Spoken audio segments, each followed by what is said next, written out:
So pavilion hotel থেকে lunch complete করার পর কিন্তু আবারও চলে যাচ্ছি গ্র্যান্ড মলিতে। আর ডিস্টেন্স কিন্তু একদমই কম, 4 থেকে 5 মিনিটের মতো লেগেছিল। আর আমি চলেও এসেছি। আর ওই যে সেদিনকার ব্রাইড, ওখানে বসে পুজো হচ্ছে, বিয়ের আগে কিছু একটা ওদের পুজো তো সেটাই হচ্ছিল ওখানে। দেন আমি কিন্তু চলে এসেছিলাম আমাকে যে রুমটা দিয়েছিল সেই রুমে। And my room was so neat and clean.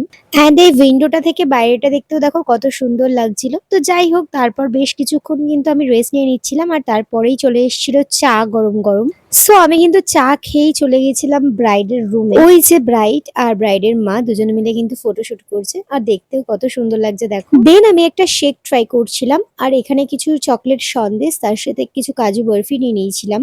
And this grand entry, oh my god. The bride walked toward the groom while their love story played in the background. Just imagine guys, এটা আমাদের সবার একটা dream থাকে। And it was absolutely so beautiful. And honestly আমি কিন্তু নিজেও অনেকটা emotional হয়ে গেছিলাম। I even ended up crying. Actually it was their love marriage, and ওদের লাভ স্টোরিটা পুরো শোনার পর আর ওদের এই পূর্ণতাটা দেখার পর really I got so emotional. যাই হোক, বেশি ইমোশনাল হয়ে গেলে তো আর হবে না, আমি ফিরি আমার খাবারে আর কি।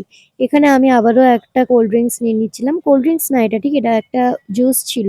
দেন আমি নিয়ে নিয়েছিলাম এখানে মিক্স বিরিয়ানি, পনির, কচুরি আর আলুর দম। বেশি কিছু একদমই নিইনি। আর তোমাদেরকে আগেই বলেছিলাম ওরা যেহেতু ভেজিটেরিয়ান ছিল, সো সব খাবারই কিন্তু ভেজ ছিল। আফটার দ্যাট একটা মশালা কোল্ড ড্রিঙ্কস এন্ড আইসক্রিম নিয়ে নিয়েছিল। ভেজ আইটেমের মধ্যে যা যা হয় ওরা লাইক সব কিছুই করে ফেলেছিল। এবার এত আইটেম তো দেখানো পসিবল না, তাই আর দেখালাম না। যাই হোক, তারপরেই কিন্তু আমার রিলিজ হয়ে গিয়েছিল, আর আমি এখানে বাড়ি যাওয়ার জন্য র্যাপিডোর জন্য ওয়েট করছিলাম। আর তোমরা যদি ভাবো যে আমি এখানে শুধু খেলাম দিলাম ঘুরে বেড়ালাম, এটা কিন্তু একদমই না, কাজও হয়েছে অবশ্যই। কাজের মাঝে মাঝেই তোমাদের সাথে শেয়ার করলাম এগুলো। আর এখানে আমার র্যাপিডোও চলে এসেছে, আর র্যাপিডোর পেছনে বসে বসে আমি এগুলো কি করছিলাম ভগবানই জানে। আর র্যাপিডোর ড্রাইভার তো পুরো জেট প্লেনের থেকেও স্পিডে গাড়ি চালাচ্ছিল। আর আমার তো এত হাওয়ায়, এই ছোট্ট মাথাটার মধ্যে হেলমেট তো আমার অ্যাজ অলওয়েজ বড়ই হয়, আর এত হাওয়ায় আমার হেলমেট উড়েই চলে যাচ্ছিল, তাই জন্য আমাকে হাত দিয়ে ধরে রাখতে হচ্ছিল।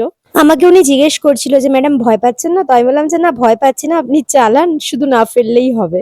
তো উনি দেখি 74-75-এ গাড়ি চালাচ্ছে, এই দেখো। আর কি বলবো, তো আমিও মনে মনে ঠাকুরের নাম করতে করতে সেদিনের মতো বাড়ি চলে গেছি। তো ভালো লাগলে লাইক, কমেন্ট এন্ড শেয়ার করে দিও। দেখা হচ্ছে নেক্সট ব্লগে। টাটা।